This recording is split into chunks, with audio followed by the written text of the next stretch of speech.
Hello, welcome everyone. Welcome to another episode of the 2Gs Talking 49er Football.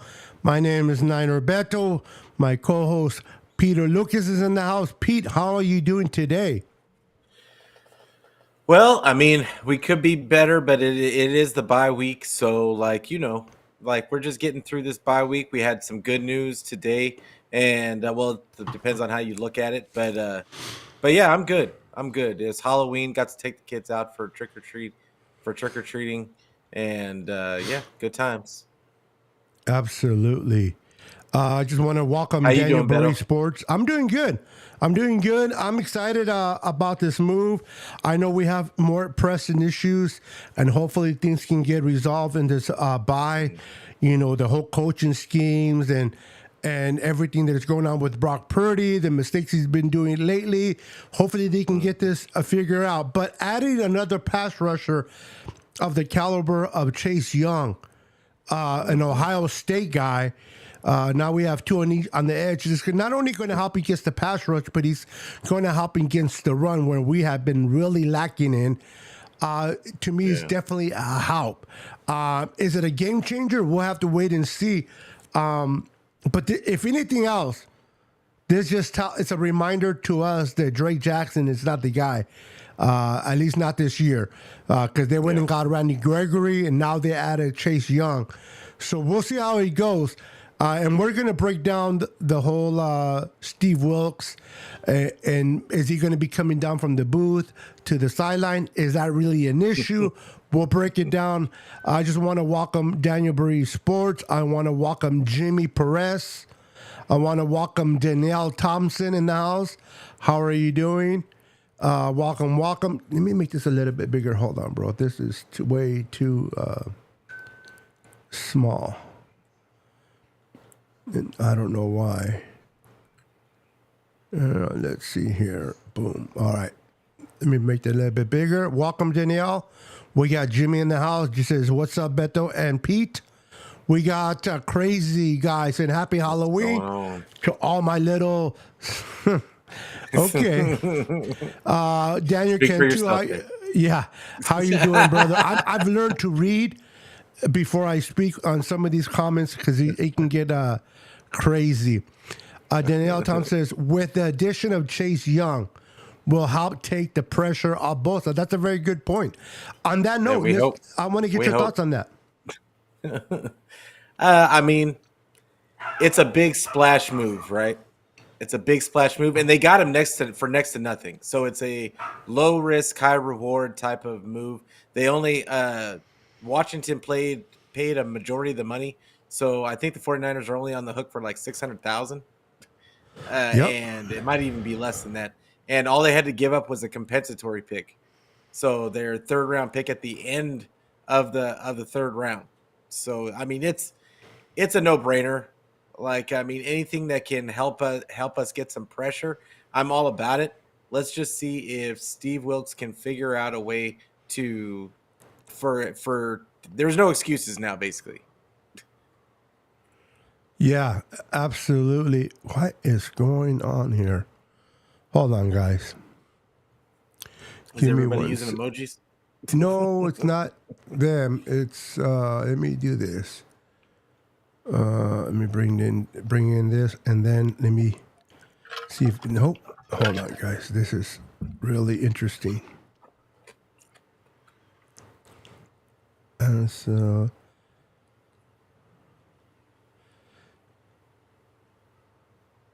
sorry about that, guys. Why is it? All right, let's see if this helps. All right, at least I got the words back. Interesting. I forgot to set the dial right before I started, so we're gonna do. Stop. It's not. It's me being a dumbass product, not doing my job right. There you go. All right, here we go. What's up, Maverick? Welcome to the channel. A little bit of technical difficulties. Danielle brought up a good point. Nick Bosa hasn't been the guy that we're accustomed to. I understand we started late with him because of the whole negotiation of a contract. He's starting to get his feet wet.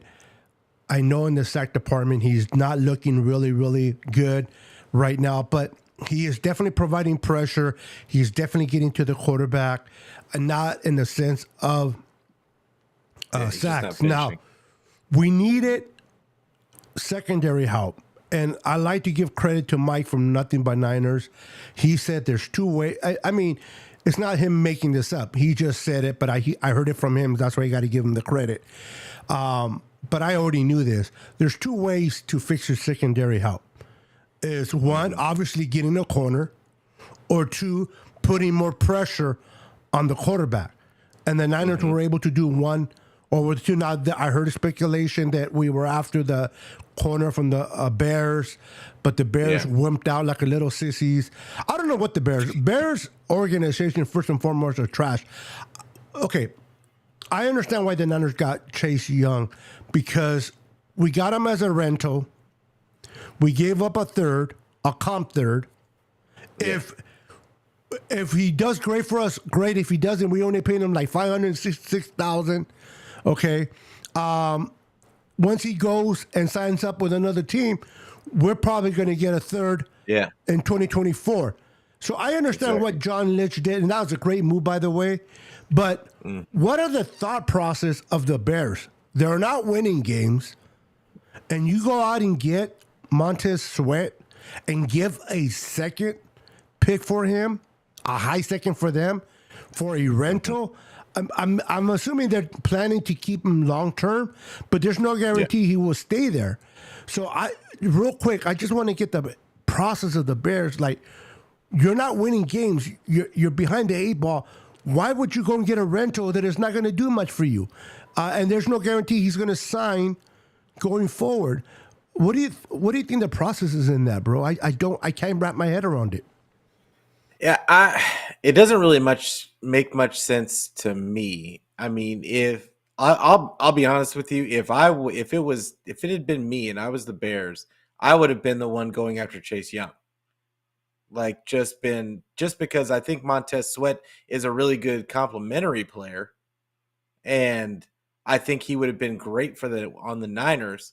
Like, but that's not a guy that you build around. So you're gonna trade for him. You're going to get him on the squad, but are you going to build around him? Like, you just gave up a second rounder, and I mean, and then you don't get a trade done for that cornerback, Jalen Johnson, right? He doesn't want to be there, bro. He wants out. They're keeping him there, but he's going to leave. He's free agent, and he's going to leave. But you don't get a pick for him. Like, you should have just taken what you could get at that point. Yep. Like, he's going to leave anyway, bro. It was pride that kept him there. Yeah. The organization. It didn't make sense to me. Like, I just don't. But Bear's going to bear, and it is what it is. They find ways to mess up, even when they have draft capital. They find ways to mess it up. Yeah, and let me clarify something real quick, Pete. Marcus, a person, welcome to the show. Great to have you, my friend. Let me go ahead and clear something out. Okay, there's no absolute to this. It's hearsay, but I've been following the 49ers for a very long time. I've been following the Niners under this regime of Kyle Shanahan and John Lynch and company.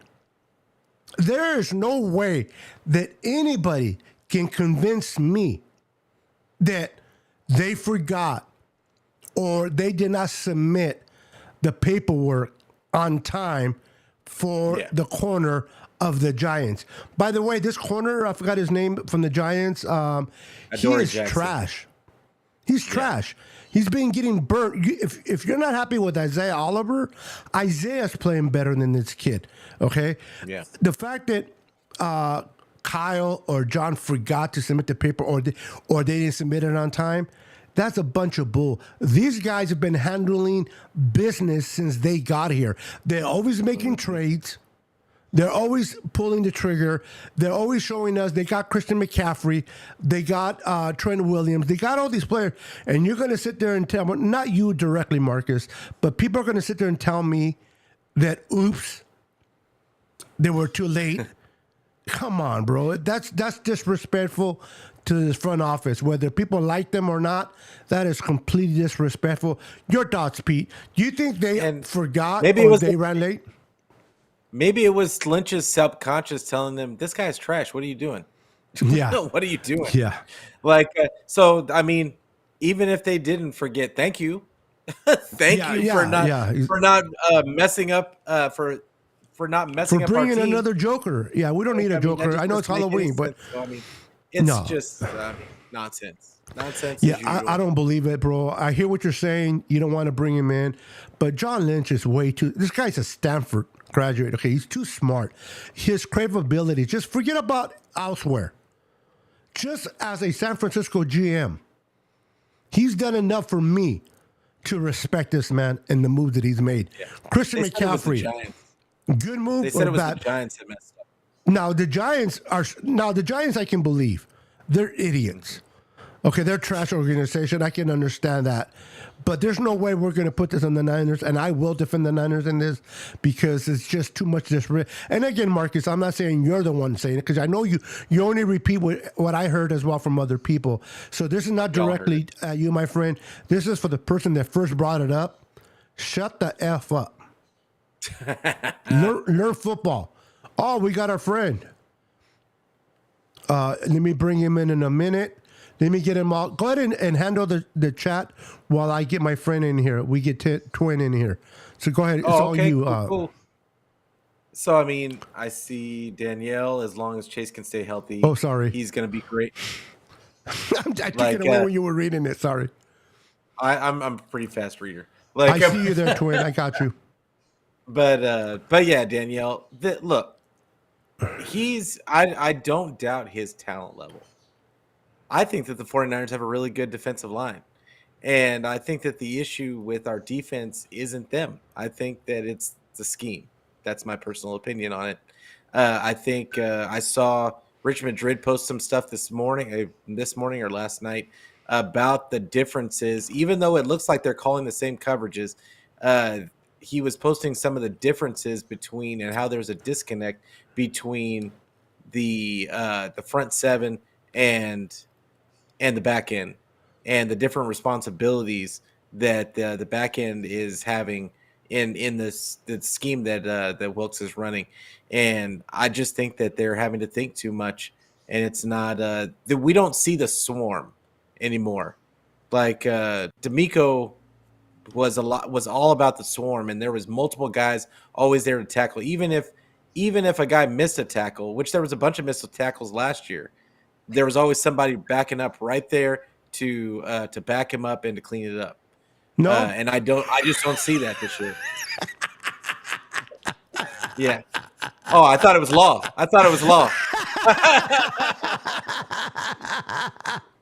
I love you, bro. I'm sorry. Let me put this one for now until I find something for you. You can match going up on, with my my guy? partner over here. Welcome to the show, bro. I had. Let me fix your. Hold on. Lean forward, so I can fix your. Make sure your head's not disappearing. No, I'll take it off. Whew. There you go. All right. Sorry about that, my friend. I just because I know your brother's a big Cowboy fan. Are you good? I just can't look. I hope nobody got that recorder, man. I do not want him to see that on screen. He will not leave. Look, he would not let me live that down. Oh shoot. Yeah. I didn't know he was that bad, bro. I'm sorry. That'll be your hobby next week. My bad, brother. My bad. Hey, glad you made it, bro. I'm glad that you're part of the show, man. I know we were talking last week, and you had. I'm with you. Sometimes I'll be hearing people conversating, and I'm like, it frustrates me that I'm typing away on the comments, but it's like I want to get in there because I want to really express how I feel about the subject, and it's hard to do that in the comments. You were doing a great job, by the way, so I'm glad you were able to come and hang out with us today. Real quick, what are your thoughts on the signing of Chase Young? A thumbs up, or I want to get your thoughts. Man, I'll give it a thumbs up, mainly because of this. At the end of the day, players got to play. You know, that's me. That's how I think. That's how I've always thought. A coach, there's only so much a coach can do. To me, this makes players like a Nick Bosa, Javon Hargrave, and Armstead look in the mirror and say, hey, if I do what I was supposed to do, like if I do my job, we supposed to be a great line on paper. If you just look at us and line us up on paper, if I'm being who I think I am and who my teammates think I am, adding a player like this, our team should be above the rest of the league. You know what I'm saying, with the defensive lineman. So just bringing in somebody with the promise of a Chase Young who already has 5 sacks, who's one of the guys who leading in pressures, to me, it just makes player in the locker room as a competitor, like as a man to man. If I see you come in here, I'm gonna look at myself like, oh, okay, I gotta step it up, boy. You know what I'm saying? So that's how I look at it from a competitive stance, from a ego stance, and from a pride stance.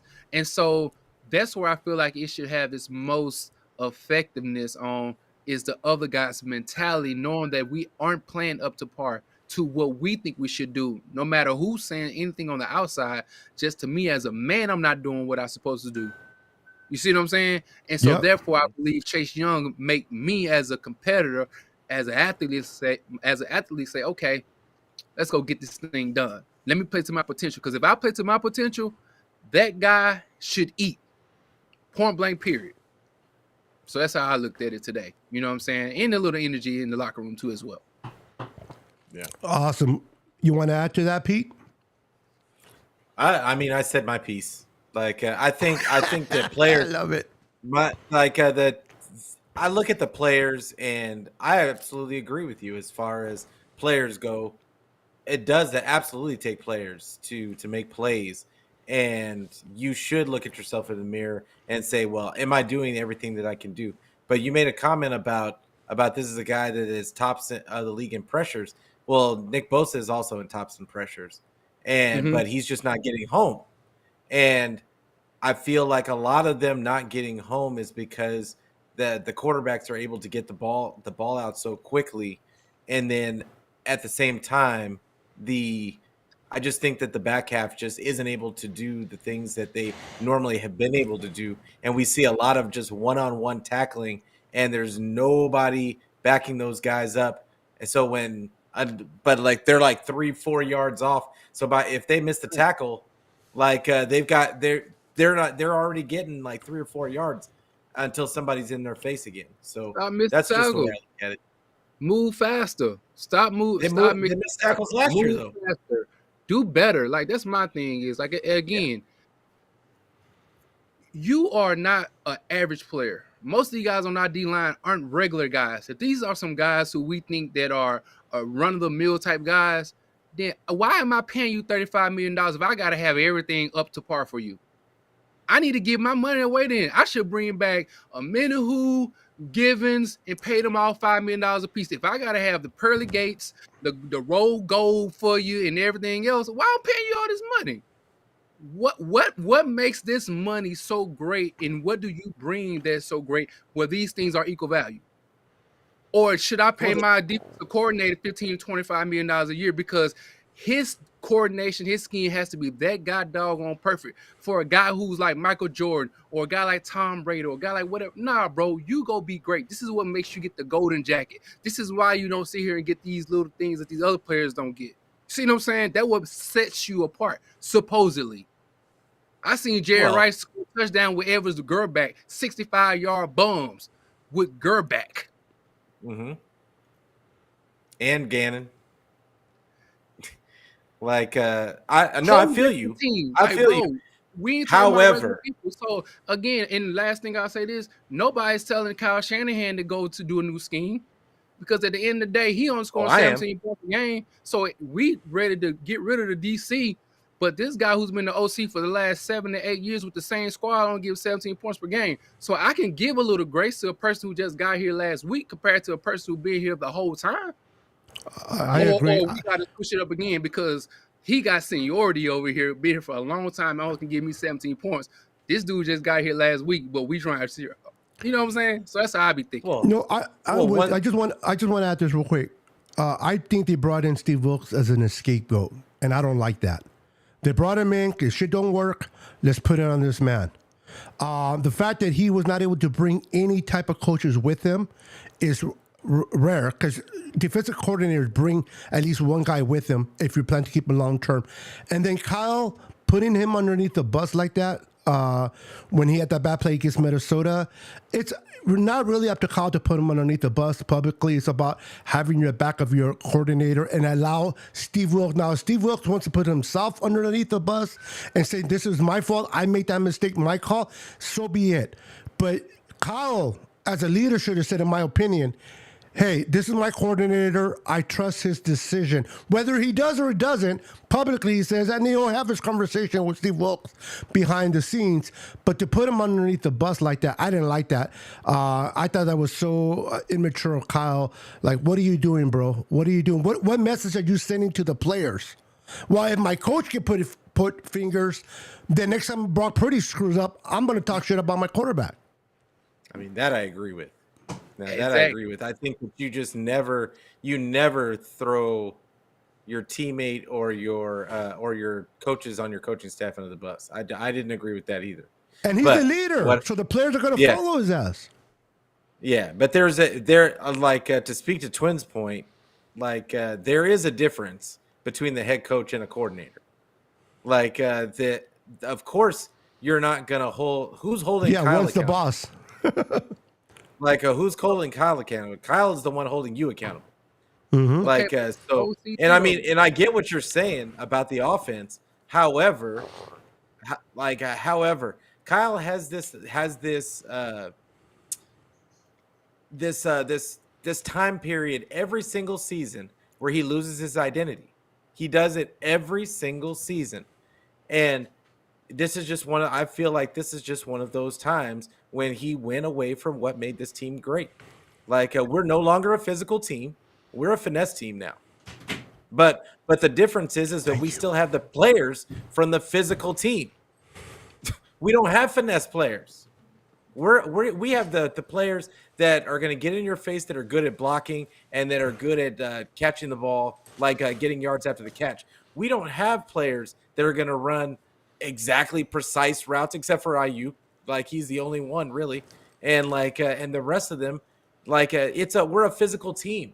We're built to run the ball, and now we're only running the ball 15 times a game, 17 times a game. That can't happen, and Kyle absolutely has to realize that he has. And I just want to give a shout out to George Kittle for speaking out on it in the press conference, and saying that, hey, I'd like to see us get back to the zone, the wide zone, because that's what needed to happen. Somebody needed to say it. We needed to get back to running the ball. But Wilkes, I don't have a problem necessarily with. I think he just needs to figure it out. D'Amico had lulls too last year. But at the same time, he's got to figure it out. We can't. That's 3 games in a row. D'Amico didn't have no 3 games in a row looking like that. And honestly, he's been looking like that all season. They've been playing soft all season. I don't care about the points. I'm talking about the yards that they're giving up, and the time of possession. That's what's killing. And the lack of tackling. Okay, but at the same time, they were missing tackles last year. The difference is they were swarming to the ball. The other guys were there to back them up, and they're not even in the frame to back them up. But wait a minute though. But we still got to be, context matters. So we want to give somebody, again, finances matter. Last year during the summertime, we kept 10 to 12 people on the goddamn defensive line. You can't keep 10 to 12 people on the goddamn line when you're paying somebody else $35 million. Guess what? Somebody got to go, right? So that comes from who? Your OC, a.k.a. your what? Your head coach. So now all of a sudden you taking bodies away from somebody who's a new person running your system, which is Steve Wilkes, compared to somebody who ran your system for years in the D'Amico Orions with a particular type of player, far as I got 10 to 12 guys in this D-line group. So, and I got, the ability to maneuver and finesse my D-line in a particular type of way so that my back line don't have to do certain things. So I strip that away from you. I bring you in here with some toys that ain't really what they used to be. And then I give you this one guy who's supposed to be somebody who goes above the fray. He ain't what he's supposed to be right now. And so now everybody looking at you like, hey, bro, what you doing? he looking at y'all like, well, I ain't got the same toys. I don't got a veteran, got doggone boy like what's my man's name number 1 last year? What's my guy? Jimmy Ward. I don't have a Jimmy Ward who's the longest tenured player, who was also a guy who spoke up, a guy who was able to speak to the back line, the secondary, a guy who was a leader of this team, a leader of men, who been there through the ups and downs. You said let him go. You got an attitude with him last year, said I don't even want to see you here no more. So all right, I'll let you go. You see what I'm saying? And they were the number 1 defense. When? They were the number 1 defense last year, right? And he didn't play for 6 of those weeks. But it's not okay. But you a guy understand football. It's not only about the things you do on the field. It's the things that you see outside of the field. Jimmy Ward was a guy who played several positions, so therefore he was intellectually sound to know what was going on in the nickel, what was going on in the safety, what was going on in the free safety. Those things you can't account for. That's why some teams bring in a veteran, even if he only plays 20 to 25 snaps. The experience he has, the ability to teach up other individuals on what they're doing right and wrong, that matters. That helps. I agree. Let me add something. Let me add something to this. What you guys talking about? I think they brought in Isaiah Oliver to play that nickel, that corner, and based on the film that I watched from him in Atlanta, he was doing a great job at that. It seems like once he came to the Niners, I don't know what happened. I don't know if he forgot to play that position, but the vulnerability right now defensively in the back is him. He can't cover. They're moving the ball in the middle of the pocket. He is the guy that was not there last year when we had the number 1 offense, when Jimmy Ward was not there for 6 games. We did not have Isaiah Ward screwing shit up either. We had, I believe it was Womack or it was someone else. I think hopefully Womack can come in and help this. Isaiah Oliver is not the guy. He's a liability. This guy is not covering well, and he's putting a lot of pressure in that secondary. And the quarterbacks are getting rid of the ball quicker than normal. And then this guy's allowing the middle of the field to be open. But I'm going to ask you guys this question. Is Steve Wilkes so concerned in implementing his style of blitzes that he's not allowing the front 4 to get themselves used to doing what they normally do, their stunts, getting comfortable and feeling themselves in the front? Because Steve Wilkes, with extra blitzes, is asking these front 4 to hold their integrity and hold that line where they can do the stunt. They can't do the normal thing they normally do because they've got to make sure that the guys that are coming in the stunt is able to do their job. Do you think these extra blitzes by Steve is a problem, or do you think it's just a poor execution of the personnel in front? Either one of you. You want to go first, Quinn? I think there's a mixed bag. I've seen times where he called blitzes and dude just missed tackles. I mean, I've seen that. Run past, like I'm like, bro, how did you you ran past the goddamn quarterback or past the running back, and then next thing you know, they scamper out and then they have a first down or they missed a tackle. And so there's a thin line between knowing if the play was called and then you didn't execute, was it a bad play call or the players didn't do what they're supposed to do? I don't think it's fully one or the other, but at the same time, we have to be willing to look at these players, go back, look at film, like, okay, the blitz came here. Oh, he missed the tackle, or oh God, come on, man, you got to be better. You didn't hold your gap. You see what I'm saying?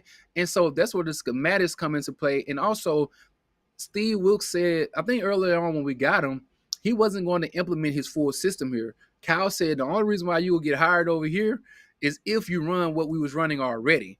I'm not going to fully change what's been working, and that's another reason why Vic Fangio went on over there to the place, because he was about to switch up the whole thing. That's not he doesn't run the wide 9 like we do. So I'm assuming as a head coach, like Wilkes is, he's like, okay, I'll come over here. I want to implement a little more blitz here and there. Because earlier in this year, when we was running a little extra man, everybody was happy. Things were going right. You know what I'm saying? We seen third downs. Because last year on third down, we played soft coverage. They'll nickel and dime us. Go check out the stats from last year, how teams were able to get third down conversions on us. And also in the running game, they was able to get long runs on us in third downs last year as well. Yes, These sir. things ain't too much new. But when D'Amico Ryans was doing it, hey, It happened. You know what I mean? No. It did happen. No, I you're can not show gonna you do. I'm not stuff. gonna let you do that, twin. So I'm hold not on, gonna wait. let So you what do happened with that. Oakland? They were What the happened with number Oakland? one team against the run last year. They were the number one team against the run. Well, what are they But this year? on third downs, they was able to get. They gave up runs on third down. Okay, on first and second down, were they good? Yes, they were. But on later downs, on third downs, they wasn't that good. I'm not just because you're not good in certain areas doesn't mean you can't accumulatively be the number one defense. Well, That no, is but true. against the run, by a lot. Like it wasn't by a small margin. There was no one even in the vicinity of them in the run in the defense against the run. There I was said no one in the third down vicinity. conversion. I said I third down. If understand. you needed I third and understand. 2 or third and 1, we gave it up. I'm not saying that we're giving up 100 yard per like in a per game, but I'm saying there's certain areas that where we wasn't as strong in. We can Google it and it'll show you we went the best. But So we again, gave up 1 yard. That if was the you give it problem. 1 yard on third down, what happens? You do what? But they're giving up like 10 Well, you're extending the play right now. and anything can happen once you extend the play. That's all I'm saying. So if you giving up Like then, we're giving up more now. I'm not disagreeing with that, but I'm just saying if you move from being the number 1 defense to the number 7, everybody said this year that the defense could possibly do what? Take a back step because we're losing some guys as far as the depth. Everybody said that. We're losing D'Amico Ryans and we lost Salah in the last 4 years. Everybody noticed that. But the big kicker was this. We finally got a quarterback and we finally can score some points. We scored 30 points all of last year. We got a quarterback that can score points. This is what everybody was telling me. Everybody was saying out here in the media. We got number 1 in passer rating against the blitz, number 1 passer rating against the zone, 30 points per game since Brock Purdy has been here, undefeated since Brock Purdy has been here. This is everybody telling me all offense is all the people talking about. Then this year, first 5 games, we scored 30-plus points for the first time since the 94 San Francisco 49ers, the 1999 Rams, the 2007 Patriots, the 2013 Denver Broncos, the 2018 Rams. Everybody talking about we finally got an offense that could be comparable to the 1994 what? 49ers. Again, this is what people saying. Both of our MVPs was on offense. CMC and Brock Purdy. Am I lying? Somebody tell me if I'm lying. If I'm lying, I'm flying. So this is what people were telling me that this year we finally have an offense. We ain't got Jimmy turnover now. We got this offense that's a high octane, high power Brock 30U. So the first time if the defense falls off, guys, look, this offense have shown you last year and this year we put up buckets. But now we don't put up buckets. We give up 22 and 19. Everybody like, well, all defense. We knew the defense was going to take a fall back. So step up like y'all said y'all was going to do. But here we go again, passing the buck. That ain't cool. Okay. Is my turn now? Go for it. Okay. All right. You didn't raise your hand. Okay. There you go. Now's your turn. Teacher. Now. Okay. First off, they're not running the ball. What's the difference between the first 5 games of the season and the 3 losses? Trent Williams. How many times? Well, no. How many times did they run the ball in the first 5 wins compared to the last 3 losses? How many times did they run the ball last game? How many times did they run the ball? I think it was like 30. How many times did they run the ball last game? It's hard to run the ball when you don't have Trent Williams, though, bro. Come on. No. Jalen Moore ain't doing it. You can't just stop running the ball, because this is the thing. When you lose a guy like Trent Williams, what you can't do is just go back to the drop back game and just think you're just gonna pass all the time. Where is offensive lineman most comfortable? It's running the ball. That's how you get a guy comfortable. And what you cannot do is become one-dimensional, and especially not with a second-year quarterback that it was the 7th overall pick. And I know, Twin, that sounds like an excuse. I get it. It is. At the same time, well, first off, I don't know who said what, but what I've been saying this whole time since last year is that Brock Purdy is not, when you guys say he's the guy, he is the guy that can make those 3 or 4 more passes than Jimmy G could. That is who he is. He is not Tom Brady. That is the mistake that a majority of NFL teams make, is they all think that their guy is capable of being Tom Brady and throwing the ball 30, 40 times a game. That is not it. Everybody thinks that this is a passing league. The NFL has not changed. If you become one-dimensional and you want to throw the ball 35, 40 times, you will have turnovers. You are going to have things that happen that are bad for your offense. You're going to become one-dimensional. The defense will be able to key on you. Like, Brock Purdy is obviously not Patrick Mahomes.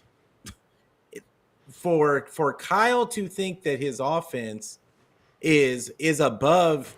I think that he thinks his offense is above. It's not about Brock Purdy. I think he thinks that his scheme is above the defense. And because Brock is running the offense the way Kyle wants him to. The turnover-worthy plays, that's because that's the way Kyle drew it up. He's got to throw with anticipation, which means he's got to throw as soon as that, before the wide receiver even makes his break. Like that, he's got to throw it. So, and even Kyle owned up to that. It's like, now, defensively, you can't tell me that this is the same. This is the same scheme from last year. Like, a couple of guys have already disproven that. Like, they might be running the same coverages, but they are not running the same scheme. There's a difference between the responsibilities of what the back end is responsible for in this defense this year. They are playing. There is no swarm to the ball. Like, I get what you're saying about the guys that are making all this money the guys get their money because of the stats that they get. No other reason. It's still the coach's responsibility to put a guy in a position to win. And like, and you've got to do what you've got to take the players that you've got in front of you, and you have to scheme it up for the guys that you have with you. I get what you're saying about Jimmy Ward, but at the same time, I don't think Jimmy Ward would have succeeded in this either, because he looked like garbage last year towards the end. He was getting burnt. He was getting cooked. So it is what it is. Coaches don't play football, though, bro. Coaches don't play football. I'm not saying that they do, but you personnel cannot still win needs against to- a bad scheme. You can't win against a bad scheme. If you're a person if you're like Bosa or Hargrave, these top tier all pros, I don't care what scheme you're playing, you're still going to be effective. You're not going to be happy, but you're still going to be effective in doing your dude. I have never seen Bosa be one-on-ones like I've seen in these games, and he's not doing shit on one-on-ones. What does that got to do with the scheme? How does he have the most pressures in the league then?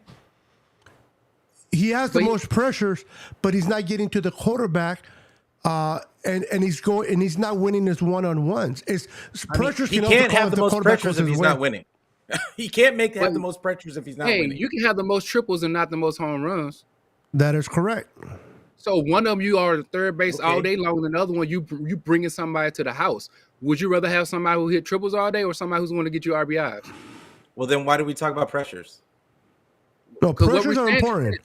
The pressures are there, but at the same time, this guy was able to bring pressure in an added home run. It's like a person who could hit the ball out the park, but also if you need him hit doubles and triples, he can do that as well. But why I paid him big money is because he's going to be He's going to be vying for the position of hitting up to 45 to 60 home runs within a year. But this is why I love this guy and I invest in him, because yes, you can hit for average, good. So that's what I'm saying as well. Perfect example, the first possession against the Cincinnati Bengals, 3rd down and 8, I believe. Now, you tell me how Steve Wilkes didn't scheme this up right. Joe Burrow comes, steps back. You got 3 guys. Hargrave misses him. Bosa doesn't get to him. Hargrave don't get to him. He moves up, he moves back, he moves up, moves out of the pocket. It could have been 3rd and turnovers on downs, or not turnover down, 4th down and punt. He moves out of all the. They all miss tackles, all of them. Throw it to Jamar Chase. So, 1st down. People get mad and say, "Oh my God, wait, hold on." He said, "Oh my God, Travaris Ward, what did you do? Why did you give up the pass?" Well, my guys missed tackles again. Didn't finish the deal. 1st down and now what happens? It extended. Richard Sherman got on here saying this other day, when the 49ers on 3rd down, they used to get you off. Well, if you got 3 guys who missed the guy who was right in the middle, they show different arm, like they show all types of camera angles. He didn't maneuver and swerved out of there, and then we didn't make it. Next thing you know, they go down for a touchdown. You could have ended the drive there, and then you would have got your offense the ball back. You playing away, you're not at home. I mean, you playing at home that game. So, okay, that was the first rejection. I'm gonna do this real quick. The second game against Minnesota Vikings, your defense, who everybody say the scheme ain't working right, gets you a turnover on first series. The ball in the red zone, away from a god dog on Levi's. Guess what y'all don't do? You don't convert. So what Brock Purdy like playing with is a lead. When you play with a lead, you can do what? Run the ball. I'm agreeing with you there. But if you don't take the opportunity that this defense that ain't so good, that everybody say ain't so good, when they do give you the opportunity, guess what you should do? They gave you the ball in the red zone. Go capitalize. Quit missing field goals. Quit going down there and turning over the ball with CMC and go down there and score so you can play from the lead because you know your defense ain't what it once was. Well, I love that you brought that. I love that you brought up the fact that CMC fumbled twice in the red zone. I love that you brought up the fact that Moody missed field goals. I love that it's not just about Brock and Shanny all the time. Sometimes it is the players on offense, but it's weird to me. It's just weird to me how we're talking about almost the entire defense. Is there anybody playing good on the defense right now? Anybody that's standing out? Anybody? Fred Warner, but even he's struggling. Is he standing out? But we were talking about him missing tackles. No, he has. Well. I just saw it on Twitter the other day, people talking about the whole defense missing tackles. Oh yeah, they missing tackles now. Collectively, I'm not arguing with you, but that's something they my can point fix. is who is standing out right now, and is it one or two guys, or is it the defense as a whole? I mean, the defense is okay. Hypothetically speaking, even if you're saying the defense as a whole isn't playing, like last week, they got carved up. I'm not gonna sit here and try to like overly compensate for what happened last week. But before then, they were playing bad, but still hanging on. You know what I'm saying? Like, I'm not saying they were playing perfect defense, but they were still hanging on. They were still doing enough because of just raw talent to kind of still be in games. Last week wasn't the same thing, and they lost. But at the same time, this team was built on what you were just saying earlier, TOP, time of possession, right? Mm-hmm. So if we're not running the ball, getting first downs, if we're not doing the plays on offense that helps extend the defense, because at the end of the day, football is 3 levels. I know we like to sit here and talk about offense most of the time and defense secondarily. You got to talk about special teams. And special teams, they all personally work together. You know what I'm saying? When Mitch is kicking the ball within the 10-yard line, you got 95 yards to go. All these things work together. So when these things don't work together, when you're not complementing one another, and you don't have the same grace or the same skill level that most people are saying this defense doesn't have of last year, this is the result. You get the crumbling effect. But when we say carry us offense, we gonna make 1 or maybe 2 plays early in the game to set you up so you can continue to do what you were thought to be with the genius on your side, not DC over here who's been around the league, but the OC who's been the genius. Take care of business, my guy, and then you fumble in the bag. That's all I'm saying. Yeah, and I get what you're saying, but my point is it's not just one guy. It's not just one guy. It's multiple guys. In fact, I would venture to say nobody is really standing out on the defense right now. There's nobody flying around making plays, and it's just 1 or 2 guys that you can key on. It's the defense giving up 370 yards. Deommodore Lenoir, like, what did they say? He has he's given up like 90% of his target of the times he's targeted. Travarius Ward, same thing. And then you've got Isaiah Oliver, 100%.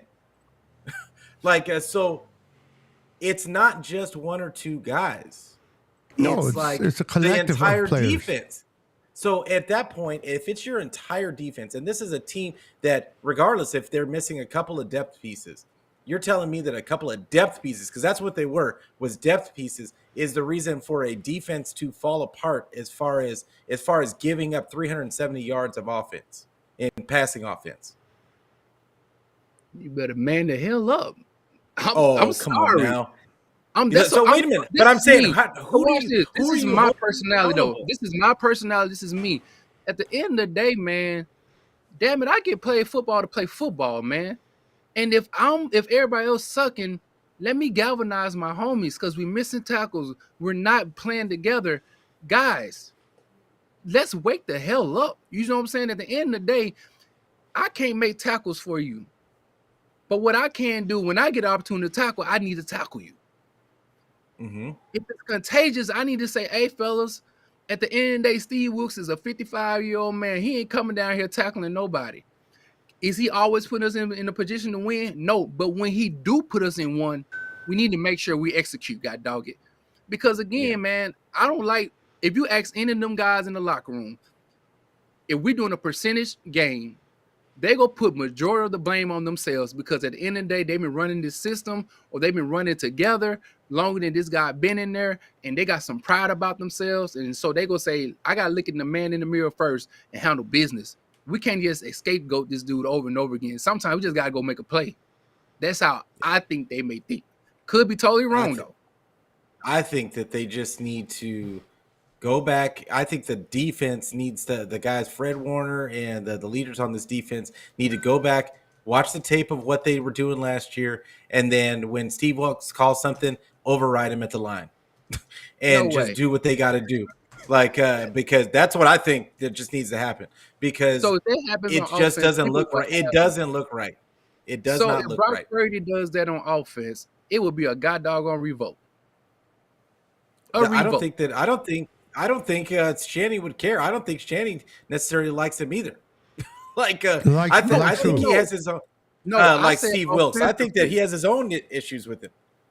Because wait a minute, so if Brock Purdy changes the play on the line that wasn't called by Kyle Shanahan, there will be trouble. Oh, yeah, just like you said, they have been running the ball. If Brock started calling his own plays, Sam Darnold would be the starting quarterback of the San Francisco 49ers. Absolutely. Okay, yeah, so Kyle likes a puppet. So that's what I'm saying. Like, you can't. But Kyle wouldn't care if the defense did it and it worked. Wait a minute. So when Dre Greenlaw saw Mixon in the middle of the gap, and he got ran over, you there, and he pummels you. Then he runs for an extra 8 yards. I'm sorry. It's I'm tough, just man. saying. I'm saying, but last year, it wouldn't have been just Greenlaw. It'd have been Greenlaw. Warner would have ended up cleaning it up, and he wouldn't have gotten 8 yards. That's the difference is they're not. The thing that Rich put on there that was today or last night that I thought was really interesting was the gap responsibilities for the differences between the gap responsibilities of what the secondary and like the safeties and the linebackers actually were in this. Those were the main differences in what they're running this year, and I think that is a big it's a big issue as far as the run game. Like, not so much in the pass game, but I think that's the biggest issue for us in the run game. And I think everything starts with them being able to stop the run. So it's multifactorial. Hey, I like what Baldy said today when he was on 95 the game. He said, hey, at the end of the day, man, he like, listen here. Your boys ain't winning up front. I'm sorry. He like, at the end of the day, people want what's my man Wilkes to come off the booth to come downstairs. He say, listen here, I'm watching the tape. I'm looking at this line. I'm looking at these people. He say, man, football is football. He said, I'm looking at Bosa. I'm looking at Hargrave. Hargrave ain't won in 3 weeks. Bosa ain't winning. Bosa ain't doing what he's supposed to do. Brian Balding, like, I understand people want to say this and this, but I just can look here and tell you're not beating the man in front of you. You're not doing what you was doing last year, which was beating the man in front of you. He said, even when they were stunting, he said, I've seen stunts too, and they ain't stunt. Like, he said, I've seen these things that some people say that they're not doing all the time. Because when they do it, they haven't won either as well. So I'm just saying, I'm not disagreeing saying that he can't do a better job, but when you do have the opportunity to make a stop or play, they're not doing it as well. That's on them. You got to man up to that. So I'm saying even if they missed the 5 plays that he called improperly, the 5 that he got right, my guys, Come on, man. We got to finish the deal. Players have to execute. They have to. I absolutely agree with the execution aspect, but I think the execution is a bigger issue on the offense than it is on the defense. The defense, I think we're in trouble. I think we're in trouble if we're saying that it's a personnel issue, because nobody's going to come through that door to save us. No, I get the signing of Chase Young, and I hope he balls out. I hope he is the answer. But I don't think it is. It's a personnel issue to the point if they're not doing their job the way they're supposed to do it. That's the problem. It's not Bosa is still the same Bosa, but Bosa is not being explosive like he was last year off the line. Okay. And then we lost Aziz and we lost Jimmy Ward, which I think those are two great components. He did, but he was part. I mean, I still like him better than Odin when he comes in. Oren Burks, yeah. I still like him better than that. But to me, if we can get Womack out and put – the reason why the Niners were looking to get the kid from Chicago didn't go through is because they were going to put him on the outside next to Ward, and they were going to bring Lenore into the inside and just get Isaiah out of there. Hopefully that can still happen with Womack. The young kid, the rookie, that's been hurt since we got him. What's his name? Yeah, we'll see what he can do. But I want to ask you guys this. We're talking about running the ball. Okay, I understand Trey Lindgren has been hurt. And I'm a big Kyle. I love Kyle. I think Kyle, to me, it's not about firing Kyle because there's nobody in my mind that can replace him right now. But with that said, what the F is Kyle doing not trusting this young freaking player? Why is Mason not getting the ball? And you know the feeling that I'm getting with Elijah Mitchell. Remember Coleman? They used to be the running back for our team. I'm getting that same vibes because back then, Tennant Colvin, Breida was a good running back. The other kid, number 31, Mostert was good, but he would always go with Coleman because that was his guy. Mm-hmm. Why is he not implementing Jordan Mason? This kid has shown he can play, but he's not touching the ball. And to your point, Peter, run the ball more. What are you doing? I understand that CMC is the best player on there, but you got to give this kid a break. You can't be wearing him out before the playoffs. You can't be taking all that thread off his wheels. You got to bring in Mason to help the load from CMC, and he's running CMC every damn play. They only played Elijah the week before this one time. What is Kyle doing? Why is this issue with young players that he doesn't trust them? Why can't he step away from being the friend instead of being the parent? And in this case, being the friend instead of being the coach. Sometimes you got to be the coach and not the friend. Your thoughts on that? I just think it's an identity crisis. It's his yearly identity crisis. I think Shanny is big on trying things out and seeing and he wants to throw the ball. I think he wants to throw the ball. He wants the offense to be explosive, but at the same time, I think it's got to slap him in the face for him to recognize that it's killing his time of possession. It's killing it. It's just killing the identity of the team. The other teams are punking the Niners right now. Whereas the 49ers used to be the bullies, other teams are coming in and being physical with us now. Well, they're making fun of the Niners with the boombox. You notice that? Yeah, it's just and that is disrespectful, man. That's what happens. That's what happens when you allow yourself to be pushed around, and when you're all on top and you're talking so much, and then all of a sudden you're not winning, and then when you don't win, people come for you, and that's the way that goes. But I think the bigger issue is that Shanny needs to get back to the identity of this team and play to the strength of the players on this team, and that means run the ball, get these guys the ball in space and let them run after the catch.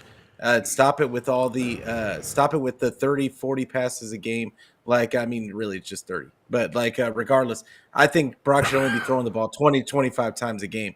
And they should definitely be running the ball more than 15, 17 times a game. Like the benchmark used to be 30, and now we're lucky if we get to 20. Like that can't happen.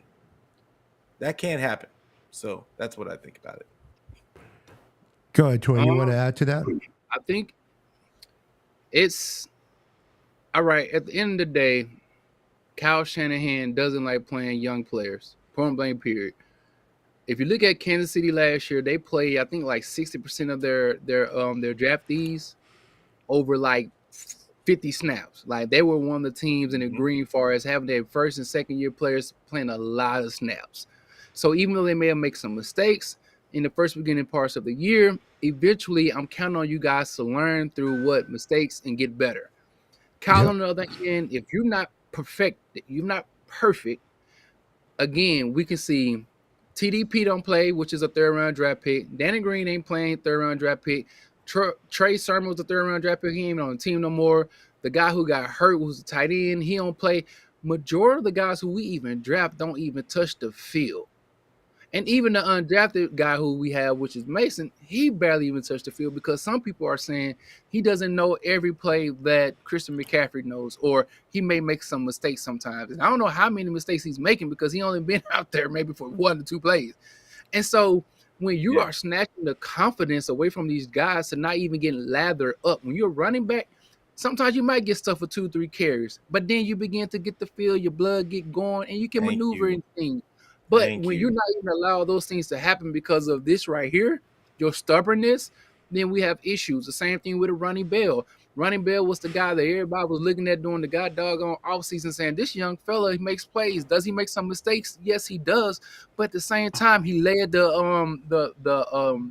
preseason in yak yards. He had multiple big plays, explosive plays, and things of that nature.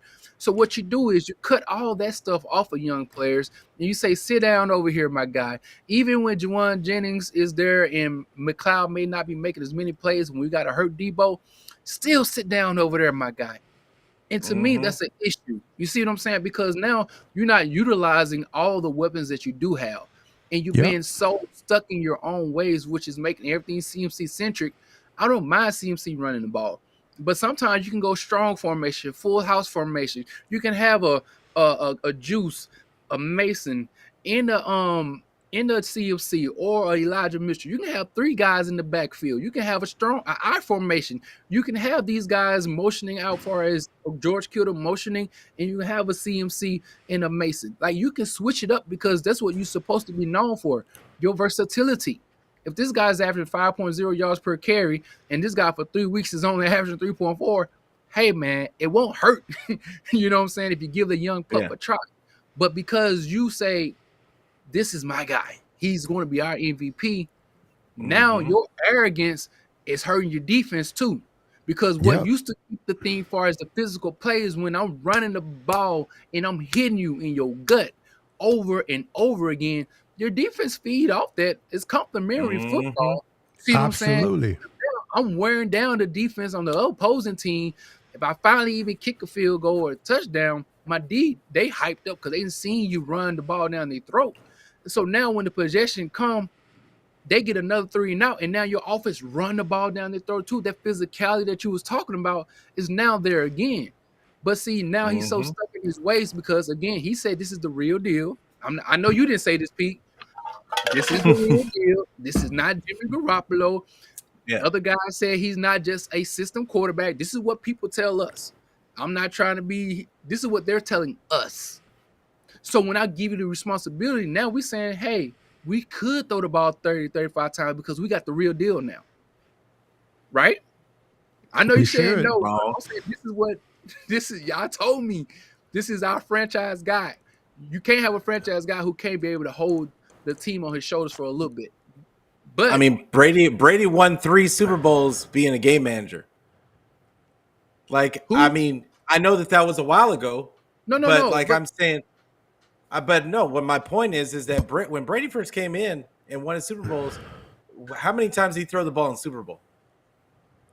Wait, in his first one, he ran. Hold on, but he had that Super Bowl in the back of his defense, and when our defense was kind of good, we didn't execute and win the Super Bowl. It's hard to win. It's hard for Brock when he has to play from behind. Let's be honest. When when you got to put the ball in his hands and you're not playing with the lead, and there's going to be times where our defense not going to be able to hold the other offense to a low scoring point. And this number 17 that is so profound now for the Niners offense, which is pissing me off. Brock Purdy, I still believe in Brock Purdy. I still think this kid is special, but people need to. This is what I can't stand. Whether a type of fans that are just so in their feelings, they're too quick to call him an MVP, and then when he doesn't play well, they're too quick to call him a bust. Why don't you let this kid develop? Why don't you stop putting the pressure on this kid and let him play throughout his mistakes? Everybody wants to crown him MVP. He wasn't nowhere near MVP to me. Now, you want to talk about CMC MVP? Let's talk. Brock Purdy, no. I'm not taking nothing away from Brock. I love what he's doing, but we don't need to put that extra pressure on this kid to perform. Now, instead of just playing the way he likes to play, he wants to do more because he doesn't want to hear this bunch of people talking about him and question his ability, that he makes mistakes in the process. Like that one when the ball got batted and then he caught it for interception. Brock Purdy's smarter than a lot of people give him credit for. He knew by that point there were going to be offensive linemen way up, and that was going to be a penalty, which it was. But it was declined because of the turnover of the ball, right? There's just a lot of pressure that fan base puts on these. People say, well, they don't watch the media. My ass, they may say they don't look at media, but they do. They watch, and exactly, some of them more than others, obviously, but he's hearing this bozos MVP, so he feels pressure to do that, and it's like, why put that on this young kid? Why not just allow him to play? I'm sick and tired with people crown people too fast, and then they dismiss them even faster. Why can't it's like this is a whole microwave drive-through generation. Nothing can develop. Nothing can get fixed. Let the kid play. Let him learn through his mistakes. Stop. Not everybody wants Sam Darnold. I don't give a shit if Brock keeps throwing interceptions. I don't want to see Sam Darnold. Yeah. I don't want to see him. I know what this guy is. I've seen enough tape to know what this guy is. He's a backup at best. Don't give me that illusion that he might be something better under Kyle. Kiss my ass with that. And I got a big ass. All right, so don't give me that shit. Brock Purdy gives us the best chance to win, even through his mistakes. But don't crown his ass. Who was that? Who was my guy, the coach from the Green Bay? Who was it? You want to crown their ass, and then go ahead and crown their ass. Is that Green? Danny Green? I don't remember. I think that was Danny Green. Danny Green. It's like, come on, bro. It's like, let him play. Let him make his mistakes. He's not an MVP, and he's not a bust. How about that? I'm sorry, I went a little rant there, but I get tired of fans. We're passionate fans.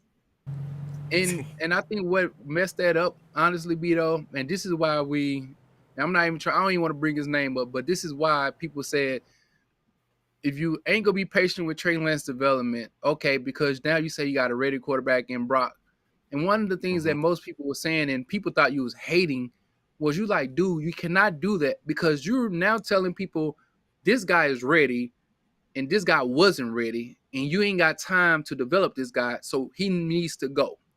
So now when this guy comes in, his expectation, his ability to kind of develop is all out the window because you telling us, well, this guy does A, B, C, and D, and he's above. It's not the skill players. It's not CMC. This guy is the deal. And so now you gave him, the ceiling was so high. And when people was telling people like, hey, calm it down, just drop it down. They like, no. He is that guy. We like, bro, we're not saying he's not good. We're not saying he's not contributing to the wins. No, you hating. You just a trick. No, bro, I'm just telling you as a guy who's been watching football his whole life. I've seen this before. Yeah. He's going to have a moment because one thing in life, we grown men. Absolutely. I got kids. I'll tell y'all this. When our kids are doing well, sometimes it's good. But the moment when something bad happened to them, something affects you. You react a little bit differently. You see what I'm saying? You got to learn how to grow in that as a parent. So as a person who's starting quarterback, once you lose, it's different than when you were winning all the time. Yeah. How do you respond? How do you bounce back? Then you lose But again. that's You're like, oh crap.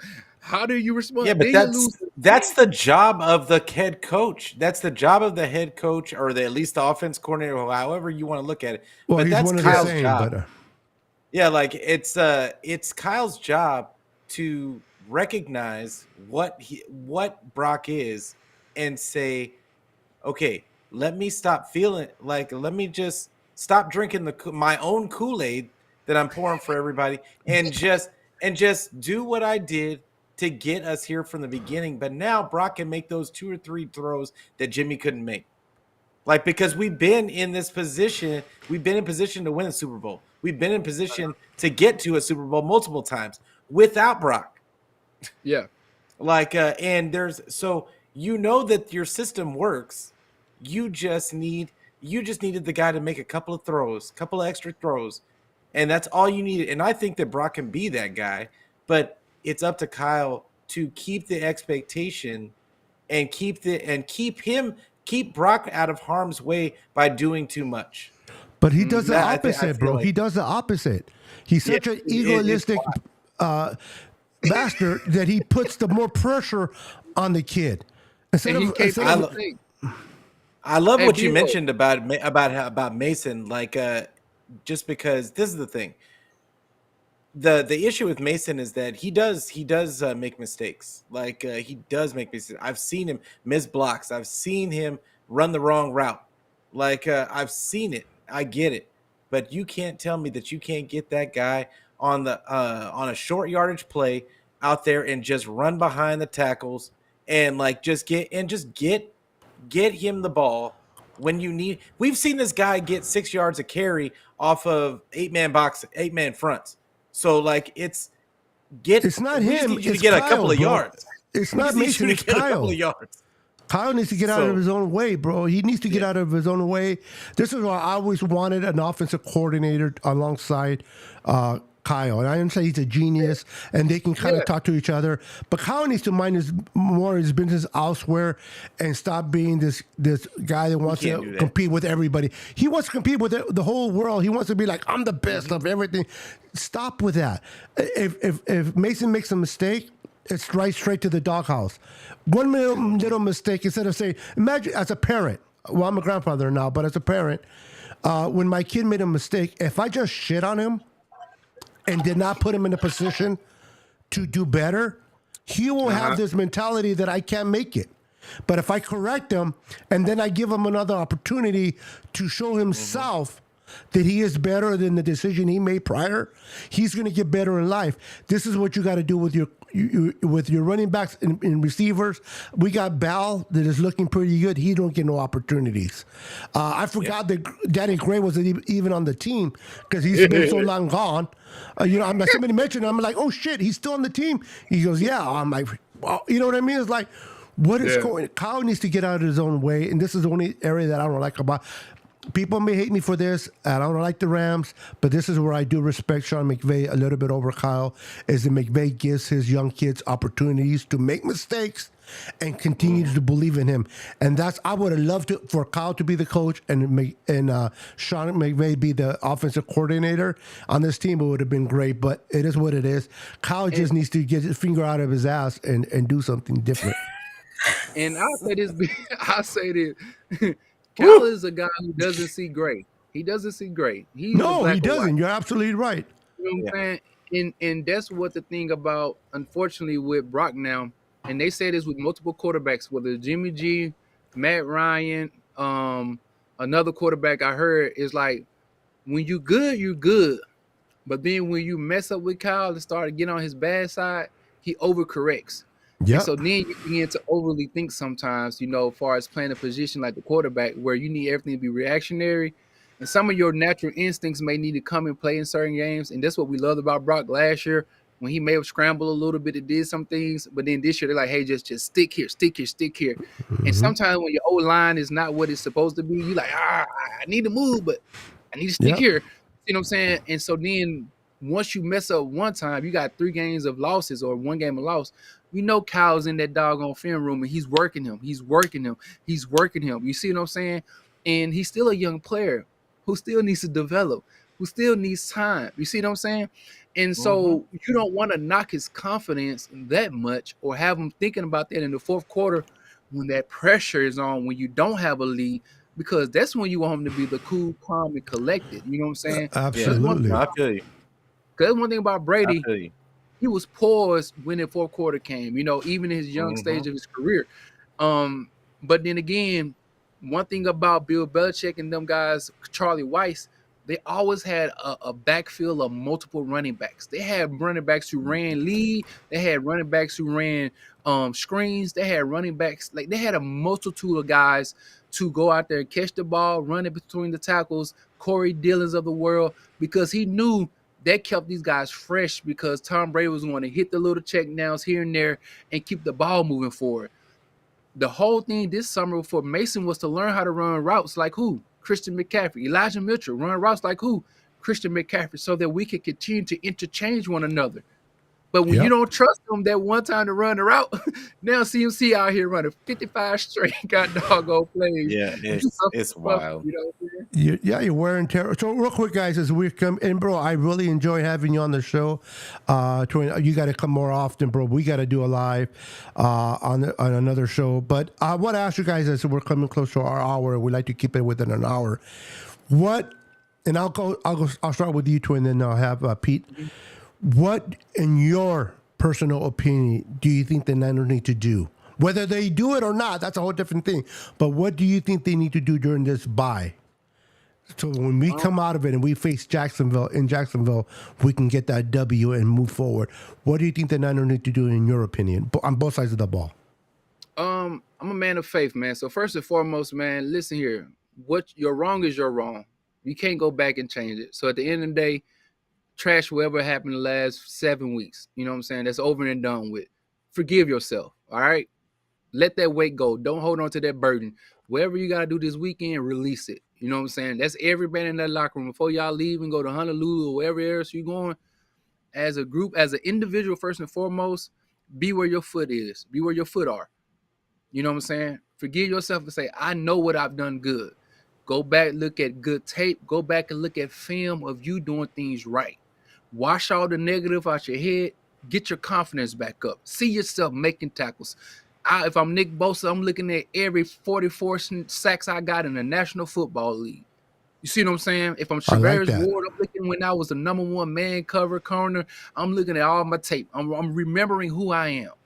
You see what I'm saying? Because one thing about this sport, it's just percentage better of one another. Just a little bit of percentage. That's it. It's not a big gap. So I'm getting my confidence back and understanding that I'm here for a reason. After that, when I come together, I'm calling my boys. I'm calling my offensive linemen, my D linemen. I must galvanize my boys. Say, hey man, whatever happened, we coming back today, and we finna go out here, take it one game at a time, and let's not think about being 5-0. Let's not think about whatever. We just go win. Whatever day is in front of us, to take care of that. And if I'm Kyle Shanahan, I need to get back in front of my boys. I need to say, hey guys, I'm sorry. I apologize. I either I didn't have y'all coach ready, I didn't have y'all ready for the games. I might have got our coach. Hey, my bad. But for today, starting over, hey guys, let's get this thing right. We the freaking 49ers. We faithful to the Bay.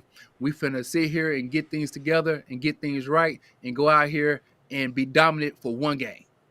Let's not worry about nothing else. Let's be dominant for one game, and let's come in here. What they do on huddle up, you know what I'm saying? And let's go take it one Mhm. play at a time, and that's it. I love it. I love it. I don't know how you're going to be able to compete with that, Pete, but I love that attitude.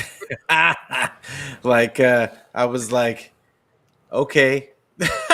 I'm so what I would say is that first and foremost, Kyle, it all starts with Kyle. He's the head coach. He has to bring back the identity of this team. I think that is first and foremost, whether that means that he has to run this next game, he has to run the ball 35, 40 times to instill in his guys that this is the identity. We need to get back to our identity as a physical football team. Even if that means taking out some of the bells and whistles, some of the motions, just so that it takes a little bit less off of the guys' plate so that we don't have as many penalties setting us back. There's simplifying something just to get your guys going. Like Twin was talking about, making sure that you inject some youthful energy. As far as, I don't care if we mix in some TDP and some Mason. I'd love to see some of just the guys getting opportunities. I'd love to see Ronnie Bell get a catch too. And if I see a guy make a mistake, I would love to see Kyle go back to that guy the very next play. Because a lot of coaches you see do that, because that's how you instill faith in your guys. Now, on the defensive side, what I would like to see is Wilkes, Shanahan, whoever, get in the film room, find out a way to get your guys back to gang tackling. Like this single man on an island stuff is not working. Like it has to be a gang mentality. They had the swarm thing last year. I don't care what you want to call it.